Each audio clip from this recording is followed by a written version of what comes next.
Salam mehriban adamlar. Yurdumuzdaki we dünyadaki täzelikler bilen tanıştyrýan Türkmen portaly Hepdäniň täzelikleri. Türkmen portaly Hepdäniň täzelikleriniň şu sanaty. Türkmenistanyň prezidenti Birleşen Milletler Guramatynyň deňde çykalgasy bolmadyk ötüp barýan döwletler boýunça 3-nji maslahatyna gatnaşýan wekiliýetleriň ýolbaşçylary bilen duruşdy. Merkezi Aziýa ýurtlarynyň we Azerbaýjan Respublikasynyň medeniýet we surgudy saatlarynyň dawaraly konserti boldy we beýlik habarlar.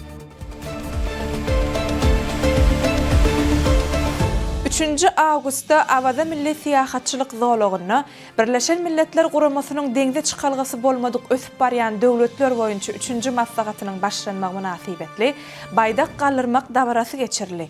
Giň gerimli forma ençeme döwletleriň baş tutarlarynyň, awraýly halkara guramalaryň ýolbaşçylarynyň hemde wekilleriniň gatnaşmagy onuň ähmiýetini hassa artdyryp, garaşsyz hemişelik beýtarap Türkmenistanyň halkara derejeli çäreleriň ýygy derli geçirilýän merkezini öwürlenligini alamatlandyrýar. 3 awgustda Birleşen Milletler Guramasynyň baş sekretary Antonio Guterres Birleşen Milletler Guramasynyň deňde çykalgasy bolmadyk ötüp barýan döwletler boýunça 3-nji maslahatyna gatnaşmak maksady bilen Türkmenistana geldi. Howa mendiline Türkmenistanyň halk maslahatynyň başlygy Birleşen Milletler Guramasynyň baş sekretaryny mähirli garşylady.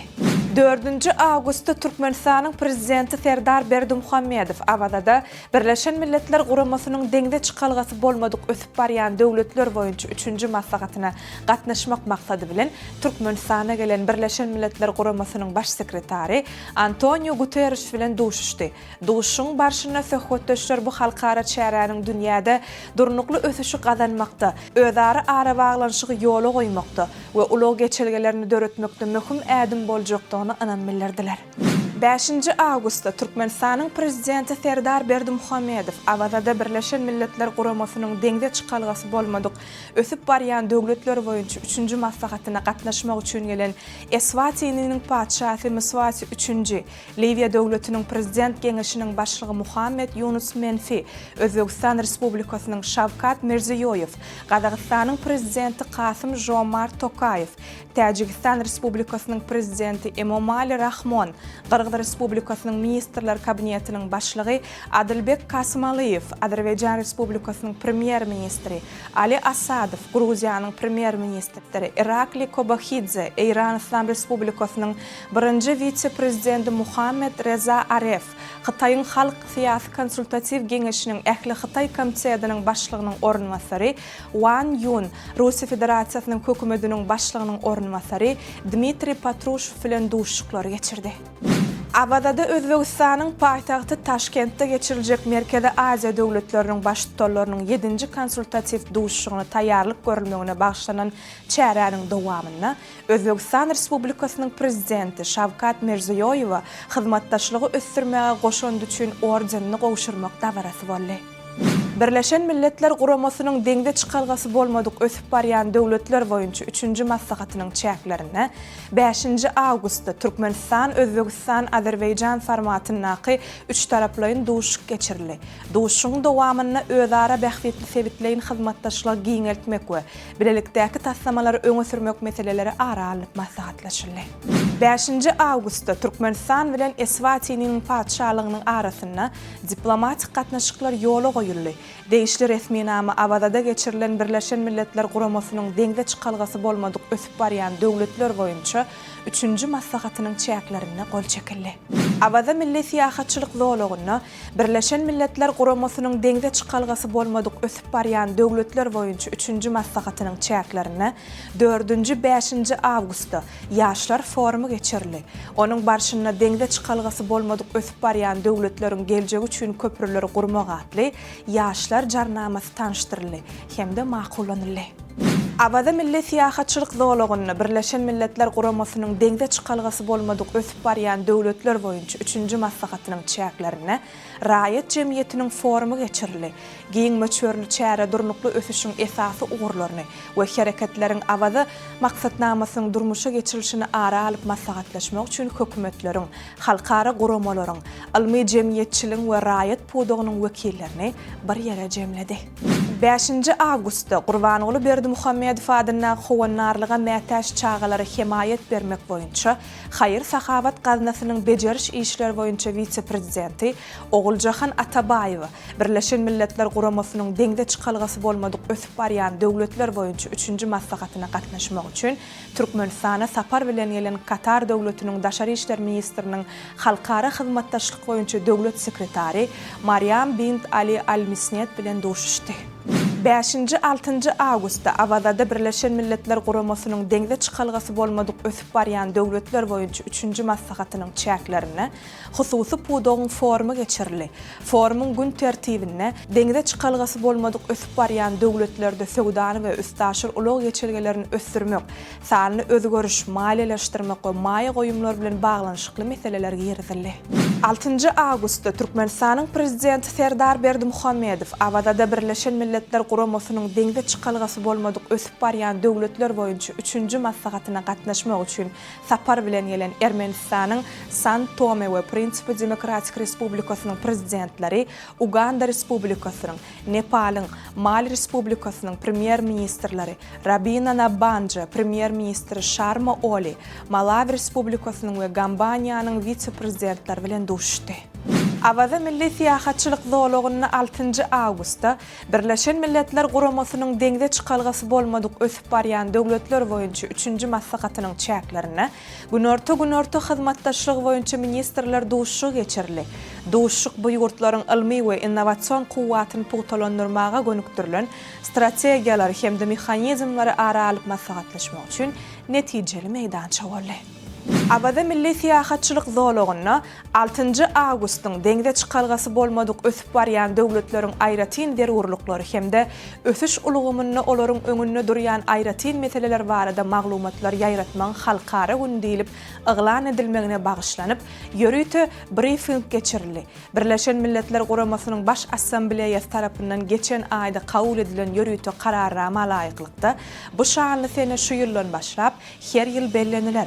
Ol Birleşen Milletler Guramasynyň deňde çykalgasy bolmadyk ösüp barýan döwletler boýunça hadaryň kenaryna geçirilýän 3-nji maslahatynyň dowamyna ilkinji gedek bellenildi. 6 Awgustda akşam Awada Milli Siýahatçylyk Zowlagyny ýerleşýän teatrlaşdyrylan interaktiw deňiz suwçy durumlar toplumyna deňde çykalgasy bolmadyk ösüp barýan ýurtlar boýunça Birleşen Milletler Guramasynyň 3-nji maslahatynyň çäklerini dostlukly döwletleriň milli günleriniň açylyş dabarasy hemde dabaraly konsert geçirildi.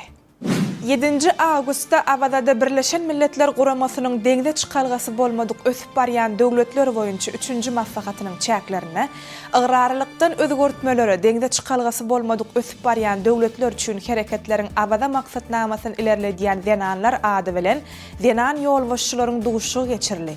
Forumyň netijeleri boýunça jemleýiji resminama kabul edildi. Onda gender deňliginiň, Zenanlaryň hukuklarynyň hemde mümkinçilikleriniň giňeldilmegi ugruna zerur çäreler görmäge beýan edilýär. 8 Awgustda Abadada Birleşen Milletler Guramasynyň deňde çykalgasy bolmadyk ösüp barýan döwletler boýunça 3-nji maslahatynyň jemleýiji plenar mejlisi geçirildi. Onda halkara maslahatyň çäklerine geçirilen forumlaryň hemde ýokary derejeli tegelek stoluň başyna söhbetleşikleriň netijeleri barada hasabatlar dinlenildi. Mejlisiň dowamyna Abada siýasy jarnamasynyň taslamasyna garaldy hemde hereketleriň abada maksatnamasy yglan edildi. Bu resminamalarda deňde çykalgasy bolmadyk ösüp barýan döwletleriň ýüzbe-ýüz bolýan meselelerini çözmäge gönükdirilen toplumlaryň çemeleşme hemde anyk çäreler beýan edilýär. Forumyň jemleýiji mejlisinden soň bu çäre baglanyşylan metbuat maslahaty geçirildi.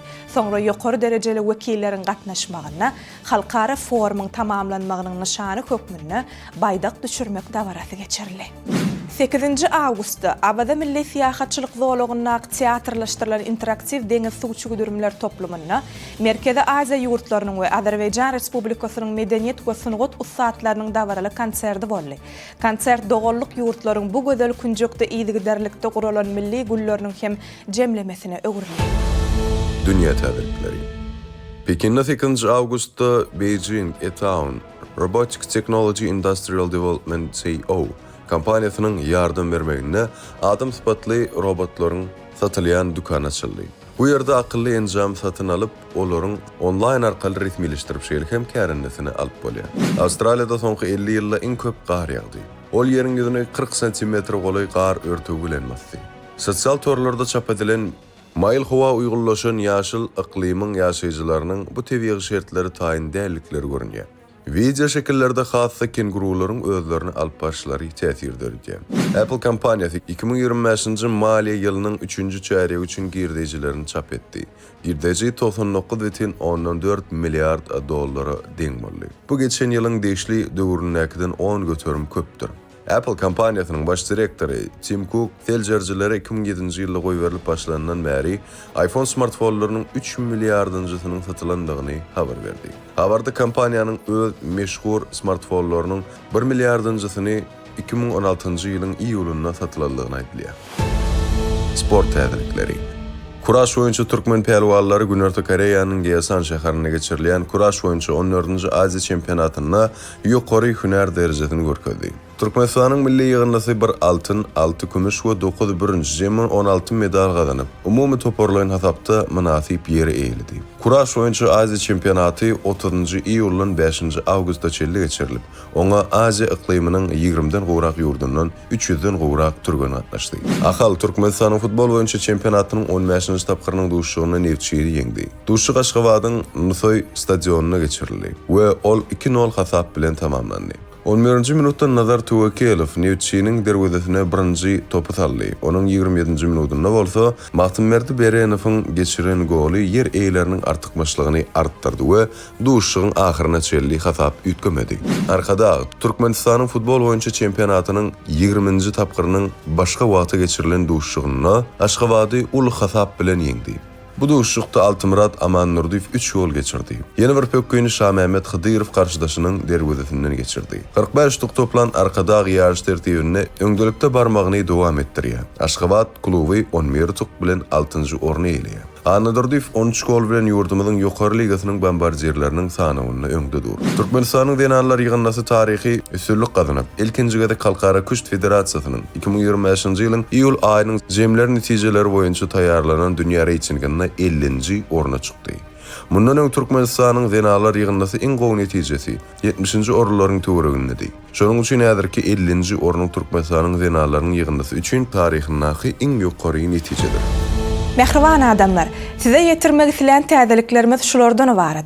Ähli habarlar bilen bolsa Türkmen Portal web saytymyzdan dollygyna tanyşyp bilersiňiz. Ýatdan çykarma, Türkmen Portal siziň iň ygtybarly maglumat çeşmeňizdir. Sag bolun.